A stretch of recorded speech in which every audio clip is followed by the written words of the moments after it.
Drop the gun, Anna. You killed my father. Yes. Give me one reason I shouldn't pull this trigger. Because the man who ordered it is standing behind you. I found my father's ledger at 2 a.m. in the diner's basement. His handwriting, his numbers, his last entry dated 3 days before he died. GM, evidence secured. If something happens to me, Anna, the sentence stopped mid-word. GM, Giovanni Marchetti. The man who sits in booth 7 every Tuesday morning. The man I've served espresso to for 3 years. The man who paid my supplier invoices when I was drowning and told me, "Your father was a good man." My father was his accountant. My father is dead. And according to these pages, my father found something Giovanni would kill to keep hidden. I traced the final entry with shaking fingers. Box 447. Evidence. Girls. Not drugs. Not money. Girls. My phone buzzed. Giovanni Marchetti confirmed for Tuesday 8 a.m. 29 hours. I had 29 hours to decide what to do with this ledger before the man who murdered my father walked through my door expecting his usual smile and his usual coffee. The basement walls pressed in. I climbed the stairs back to the kitchen and sat in his booth. Booth 7. Where someone had carved letters into the wood, MW, 2022. My father's initials. He'd sat here. In Giovanni's seat. He'd left me a message. I pulled out my phone and typed, Box 447 safe deposit. 29 hours to find what my father died hiding. 29 hours to become someone Giovanni Marchetti never saw coming. You're about to find out what's in box 447. But here's the thing, 68% of you haven't subscribed. Which means when Anna confronts Giovanni, you won't see it. When the trafficking ring gets exposed, you'll miss it. When someone betrays her, gone. You'll be the person asking, wait, what happened to that waitress story? 3 months from now with no way to find it. Don't be that person. Subscribe right now. It's free. Comment whether you think Giovanni knows she found the ledger. And like this video if you want Anna to survive what's coming. I spread the ledger across my kitchen table at 3 a.m. Page after page of my father's neat handwriting. Transactions. Names. Dates going back 5 years. Giovanni Marchetti, $47,000. Consultation. My father wasn't just an accountant. He was Giovanni's accountant. The man who tips me $20 every Tuesday. The man who asks about my life. The man who saved my diner when I couldn't make rent. I flipped faster. GM, $83,000. Offshore transfer. GM, $126,000. Property acquisition. The numbers climbed. The descriptions got vaguer. Then they stopped being about money. Shipment 12, 14 confirmed. Facility B, capacity reached. The girls need to be moved before. My hands froze. Girls. I grabbed my phone. Searched Giovanni Marchetti trafficking. Nothing concrete. Rumors. Allegations that never stuck. He was untouchable. Because my father made him untouchable. I kept reading, my coffee going cold. The final entries were different. Frantic. The handwriting messier. I can't do this anymore. Evidence compiled. Box 447. They'll come for me. I know too much. Anna, if you're reading this, I'm sorry. I thought I was protecting you. I was protecting monsters. 3 days later, his car went off a bridge. No witnesses. No skid marks. Just my father, dead in the rain. I turned the page. Blank. I turned another. Another. The last 40 pages had been torn out. Carefully. Deliberately. Recently, the edges were too clean. Someone had been here. In my basement. In my father's hiding place. They'd taken what mattered. I sat back, heart pounding. Box 447. That was all I had. My phone lit up. Reminder. Prep for Tuesday morning rush. Giovanni would be here in 26 hours. And he'd smile at me like he always did, not knowing I'd found the ledger. Or did he? I looked at the torn pages again. What if Giovanni already knew? What if he'd been watching me for 3 years, waiting to see if I'd go looking? What if every tip, every kind word, every "your father was a good man" was a test? I grabbed the ledger and shoved it back in my jacket. The evidence was gone. My father was gone. But box 447 was still out there. And I had 26 hours to find it before Giovanni Marchetti walked through my door and realized I wasn't the grateful, clueless daughter anymore. Tuesday, 8 a.m. The door chimed. Giovanni Marchetti walked in, same charcoal suit, same easy smile. "Morning, Anna. Morning, Mr. Marchetti." My voice didn't shake. I was proud of that. I poured his espresso. My hands were steady. He sat in booth 7. His booth. The one with my father's initials carved underneath. "Busy weekend?" he asked. "Quiet." I set down his cup. "You?" "Same." Liar. I'd spent last night searching everything. My father's apartment. His storage unit. His safety deposit box at our bank. Nothing. Box 447 wasn't at any location I could find. Which meant I needed more information. And there was only one person who had it. "Your scone, Mr. Marchetti." "Giovanni, please. After 3 years, I think we're past formalities." 3 years of lies. I smiled. "Giovanni." He took a bite, watching me. Something in his expression shifted. Calculating. "Your father used to make these, didn't he?" My blood went cold. "What?" "The scones. Marcus told me once. Said you learned his recipe." He'd never mentioned my father before. Not like this. Not casually. Yes. He taught me. Giovanni nodded slowly. He was meticulous. Everything documented. Everything in its place. His eyes held mine. "Do you have that trait, Anna? Are you meticulous?" My pulse hammered. Was this a test? "I try to be good." He sipped his espresso. "Attention to detail keeps people safe. Prevents accidents." The word hung between us. Accidents. Like my father's car going off a bridge. "I should get back to Anna." His voice dropped. Soft. Almost kind. "If you ever find something that doesn't belong to you, something that might be dangerous, you'd tell me, wouldn't you?" Time stopped. He knew. Or suspected.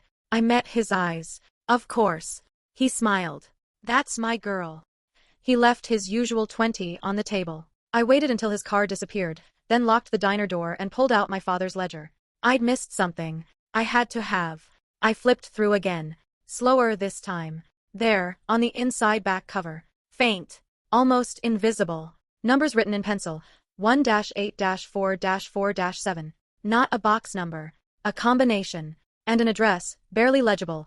First National, 47th Street. I grabbed my coat. Giovanni suspected. Fine. But he didn't know I'd already found the first clue. I just needed one more thing to access box 447. His fingerprint. Thursday morning. Giovanni's hand wrapped around his coffee cup. I'd spent 2 days planning this. "Refill?" I asked. "Please." I poured, my other hand slipping the special cup, the one I'd coated with graphite powder, onto his table. "Actually, Anna, could I get this to go?" Something came up.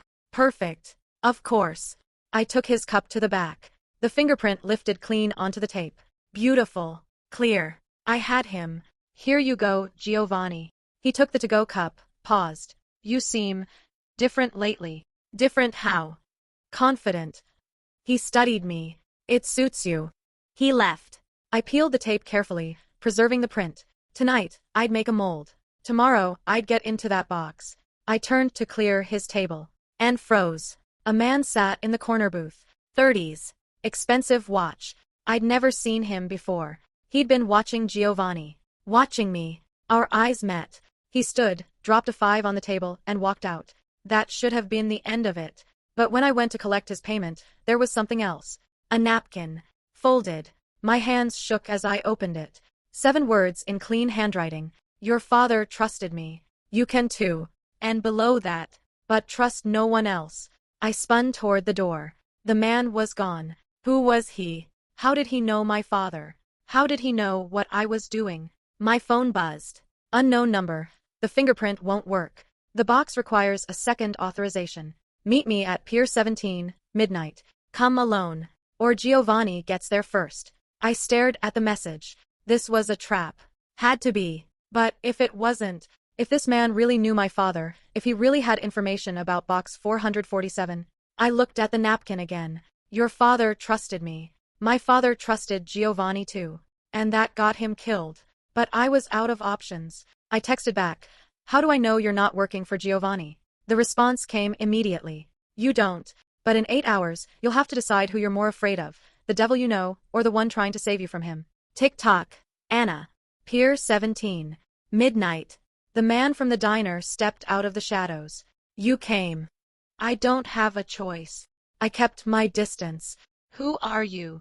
Marco Marchetti. The world tilted. You're his son. Yes. Marco's jaw tightened. And before you run, you should know, my father didn't kill yours. Liar. Salvatore did. Marco pulled out his phone, showed me a photo. A man, older, cruel eyes. My father's underboss. The one actually running the trafficking operation. My father's ledger. The torn pages. Salvatore found out your father was documenting everything. He gave the order. Marco's voice dropped. My father found out too late. Then why? Why does Giovanni keep coming to your diner? Marco stepped closer. Guilt. He's been protecting you, keeping you visible. Salvatore wanted you dead too, but Giovanni wouldn't allow it. Said if anything happened to Marcus Webb's daughter, there'd be consequences. I laughed bitterly. How generous. You don't understand. My father's been trying to stop Salvatore for 2 years. Your father was helping him build a case. When Marcus died, Giovanni lost his only ally. So he needs me now. We both do. Marco met my eyes. Box 447 requires 2 authorizations. Your father's fingerprint, which you don't have, and a biometric scan tied to Giovanni's DNA. Me. He held up a key card. I can get us in.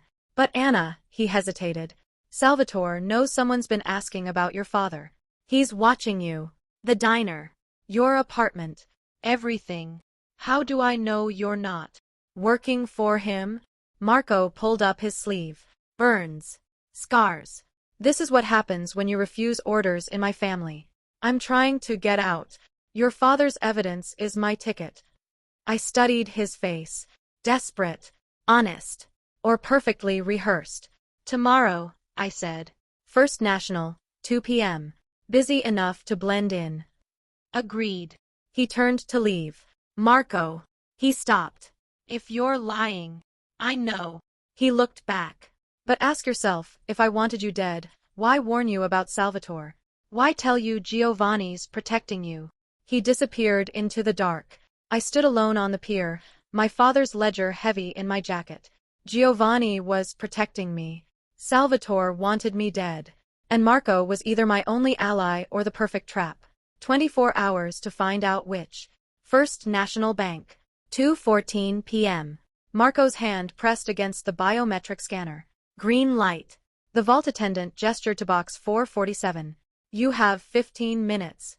We were alone. Marco slid the key in. The box opened. Inside, a flash drive. Photographs. Documents. I grabbed the photos first. Girls. Dozens of them. Young. Terrified. Warehouses. Shipping containers. My hands shook. This is what your father found, Marco whispered. Salvatore's real business. I flipped through faster. Faces blurred together until I stopped breathing. Dark hair. Gap-toothed smile. 7 years old. No. What? This girl. My voice cracked. Sarah Chen. My friend. She went missing when we were 12. They said she ran away. She hadn't run away. She'd been taken. Marco grabbed my arm. Anna. How many? I couldn't look away from Sarah's face. How many girls? Hundreds. Over 5 years. I thought I was here for revenge. For my father. But there's more. Marco held up the flash drive. Financial records. Shipping routes. Client lists. People in government, police, courts. Your father documented everything. Why didn't he go to the police? He tried. The chief is on Salvatore's payroll. Marco's phone buzzed. His face went white. We need to leave. Now. What? The vault door opened. 3 men. Not bank security. Salvatore's men. Mr. Marchetti. The lead man smiled. Your father's looking for you. Marco shoved the flash drive in my pocket. Whispered. Run. Both of you, actually, the man continued. Seems someone's been very interested in box 447. Salvatore's curious why. I looked at Marco. He looked at the emergency exit. Now, he shouted. We ran. Gunshots. Screaming. The bank erupted into chaos. We burst through the exit into an alley. A car screeched up. Marco yanked the door open, pushed me inside. Drive. We peeled out as bullets shattered the rear window. How did they know? I gasped. Marco's hands gripped the wheel, knuckles white. I don't know. But someone did.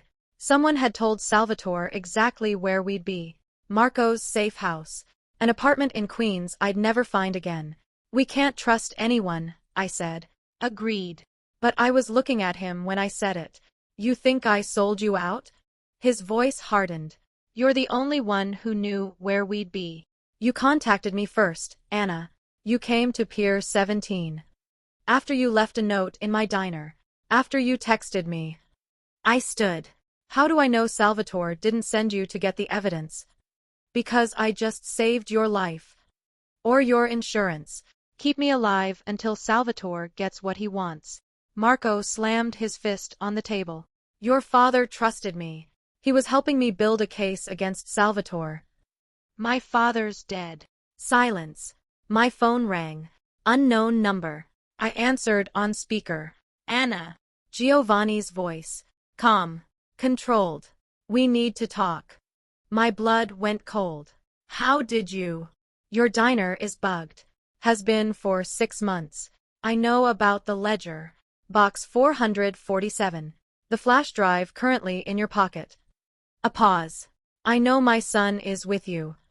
Marco's face drained of color. Salvatore's listening too, Giovanni continued.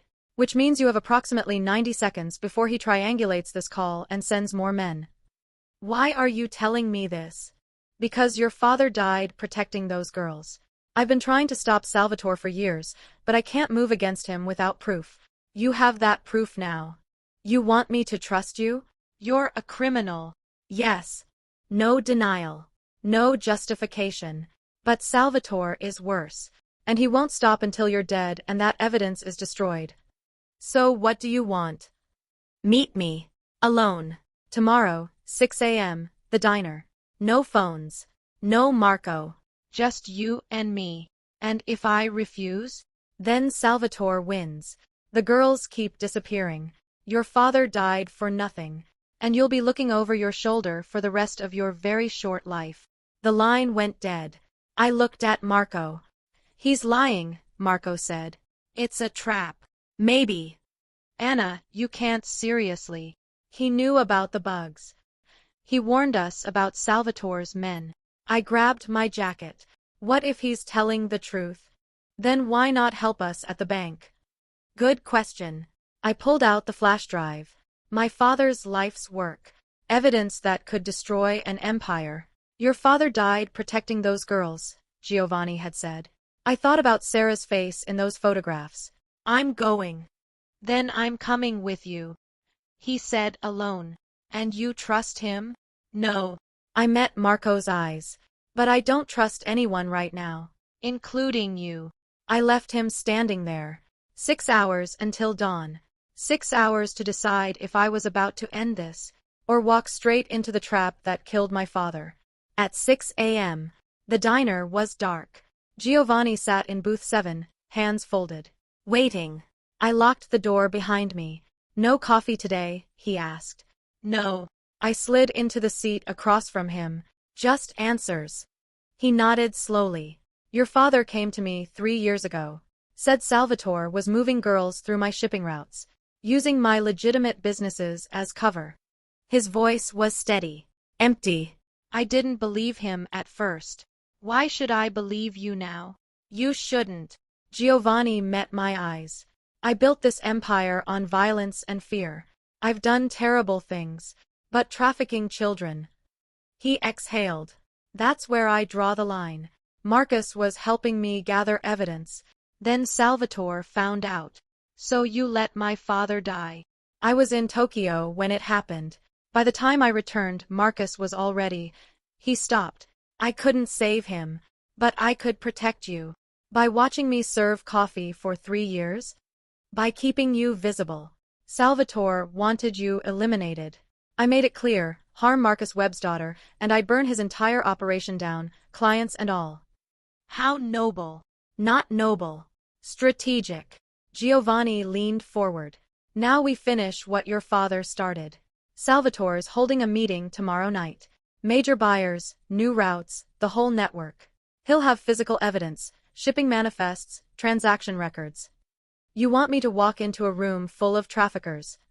I want you to wear a wire and get them all on record. I'll handle the rest. I pulled out the flash drive. Set it between us. My insurance policy. Copies are with 3 different lawyers. Instructions to release everything if anything happens to me. Giovanni smiled.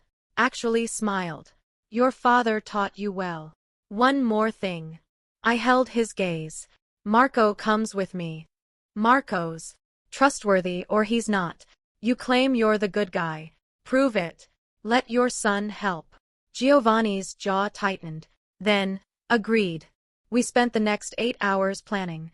Routes. Backup exits. Code words. At 10 p.m., I went back to Marco's safe house. Empty. His phone. His wallet. His gun. All there. But Marco was gone. I called Giovanni. He's not here. Silence. Then, Salvatore has him. How do you? Because I just received a video. His voice shook. Of my son being beaten. With a message. Tomorrow night, come alone or I send him back in pieces. The phone slipped from my hand. This was it. The real trap. Salvatore knew everything. And tomorrow night, one of us wouldn't walk out alive. I was at the warehouse.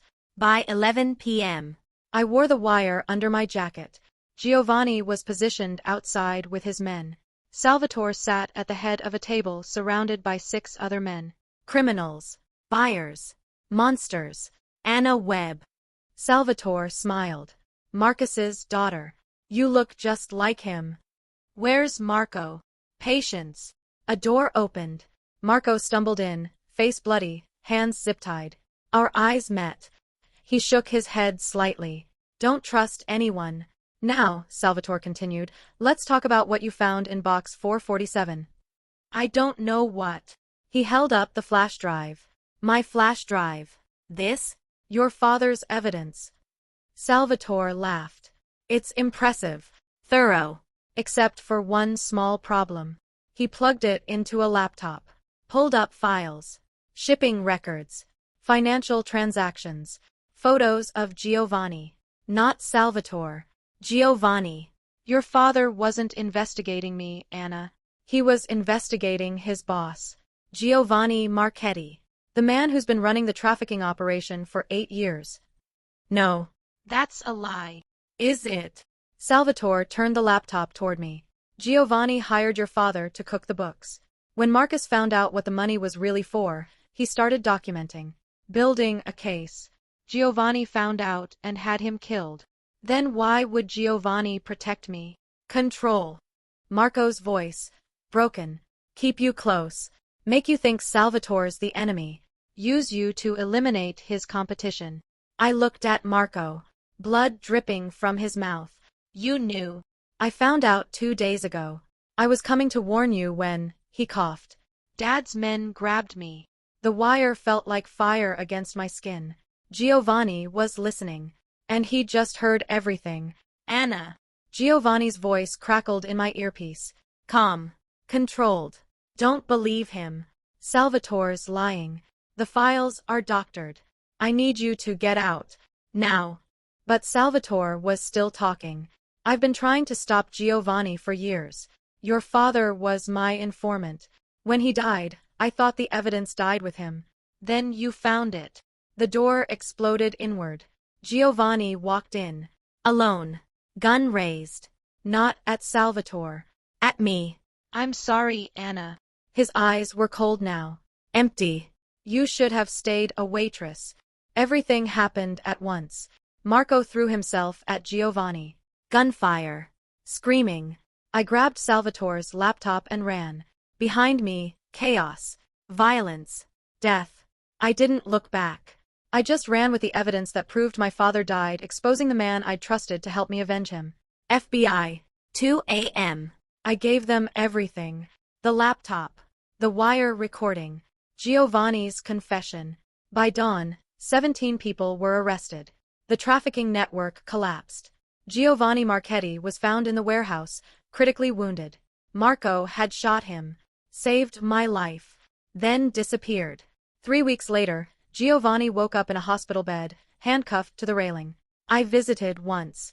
Your father, he said, would be proud. Don't. Marco told me what he did. He chose you over me. Giovanni's eyes were wet. Maybe that means I did something right after all. You destroyed lives. Yes. No excuses. No justification. But Anna, the girls you saved, that's your father's real legacy. Not the evidence. The lives. I left without another word. Giovanni Marchetti got life in prison. Salvatore turned state's witness, confirming everything. And Marco? He showed up at the diner 6 months later. Scarred. Quiet. Alive. I'm testifying, he said. Against everyone. My father included. Good. We didn't hug. Didn't cry. Just understood. Some people break the cycle. Others get broken by it. Marco was trying to be the former. I sold the diner and started the Marcus Webb Foundation. For trafficking victims. For girls like Sarah Chen. For second chances. Giovanni called once from prison. I didn't answer. But I read his letter. Some debts can't be paid in money. But some can be paid in second chances. Give them hell, Anna. Your father would. I burned it. Then I went back to work. Saving the girls my father died protecting. 1 second chance at a time. Anna's story is over. But 47,000 girls are still missing. If this story made you feel something, if you want to see more stories that matter, subscribe. Comment which moment hit you hardest. And if you know someone who needs to hear this, share it. Because some stories aren't just entertainment. Some stories are warnings. Some are calls to action. This was both.